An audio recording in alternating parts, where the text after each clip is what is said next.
Chapter 14. The Exposure. It is astonishing how short a time it takes for very wonderful things to happen. It had taken only a few minutes, apparently, to change all the fortunes of the little boy dangling his red legs from the high stool in Mr. Hobbs' store, and to transform him from a small boy living the simplest life in a quiet street into an English nobleman, the heir to an earldom and magnificent wealth. It had taken only a few minutes, apparently, to change him from an English nobleman into a penniless little impostor, with no right to any of the splendours he had been enjoying.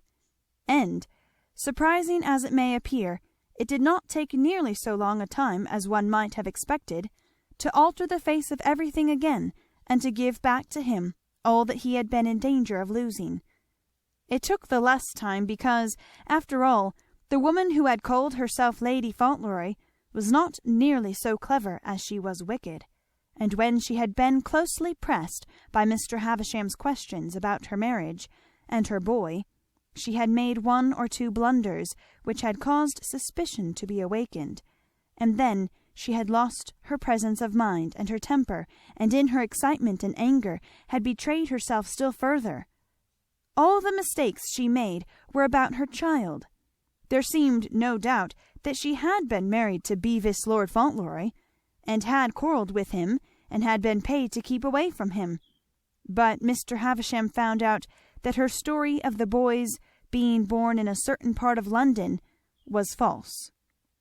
And just when they all were in the midst of commotion caused by this discovery, there came the letter from the young lawyer in New York, and Mr. Hobbs' letters also. What an evening it was when those letters arrived, and when Mr. Havisham and the Earl sat and talked their plans over in the library. "After my first 3 meetings with her," said Mr. Havisham, "I began to suspect her strongly. It appeared to me that the child was older than she said he was, and she made a slip in speaking of the date of his birth, and then tried to patch the matter up. The story these letters bring fits in with several of my suspicions.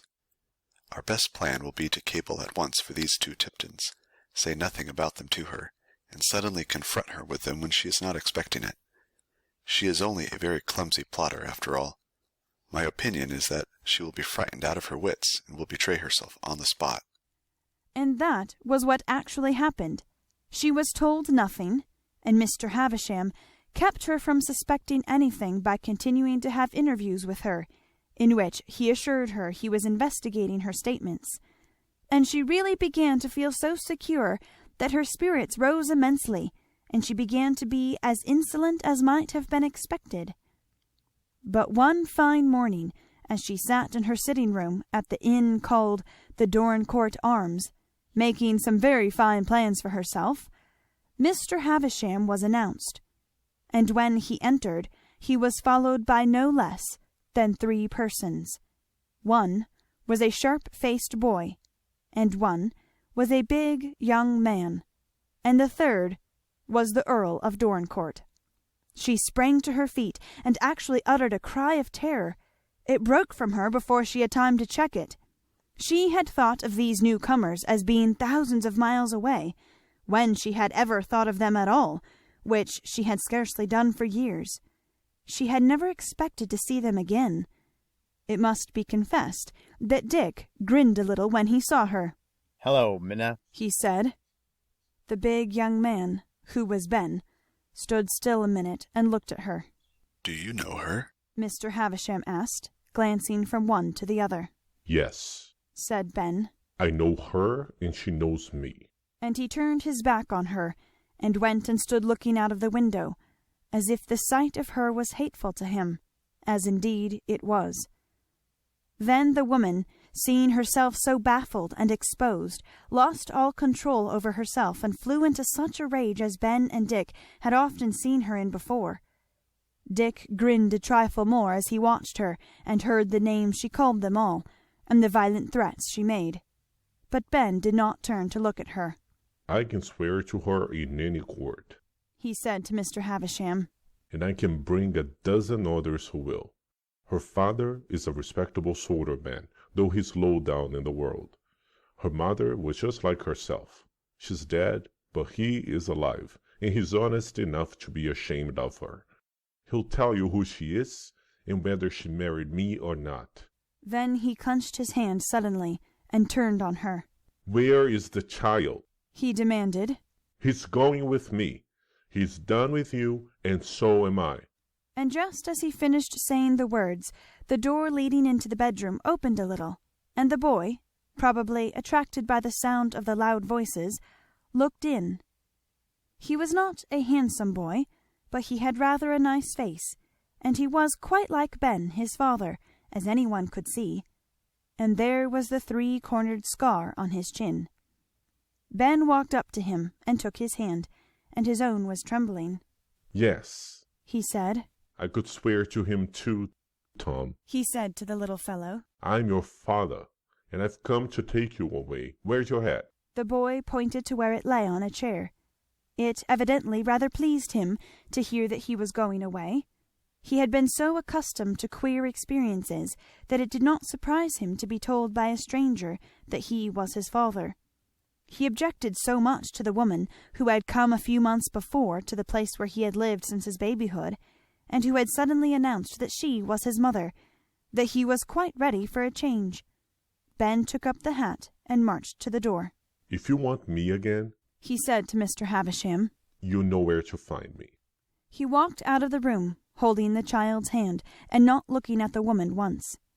She was fairly raving with fury, and the Earl was calmly gazing at her through his eyeglasses, which he had quietly placed upon his aristocratic eagle nose. "Come, come, my young woman," said Mr. Havisham. "this won't do at all. If you don't want to be locked up, you really must behave yourself."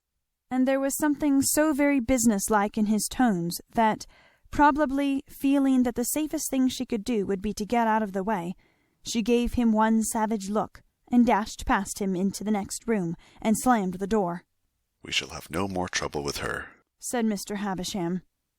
And he was right, for that very night she left the Dorincourt Arms and took the train to London, and was seen no more. When the Earl left the room after the interview, he went at once to his carriage. "To Court Lodge," he said to Thomas. "To Court Lodge," said Thomas to the coachman as he mounted the box. "and you may depend on it, things are taking an unexpected turn."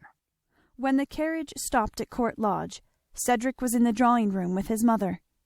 The Earl came in without being announced. He looked an inch or so taller, and a great many years younger. His deep eyes flashed.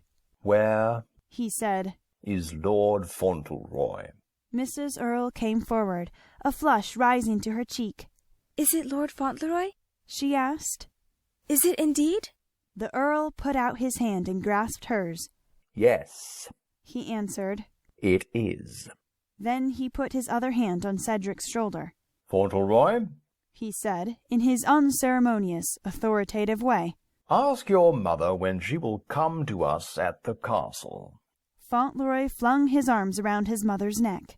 "To live with us?" he cried. "To live with us always?" The Earl looked at Mrs. Earl, and Mrs. Earl looked at the Earl. His lordship was entirely in earnest. He had made up his mind to waste no time in arranging this matter. He had begun to think it would suit him to make friends with his heir's mother. "Are you quite sure you want me?" said Mrs. Earl, with her soft, pretty smile. "Quite sure," he said bluntly. "We have always wanted you, but we were not exactly aware of it. We hope you will come." End of chapter 14.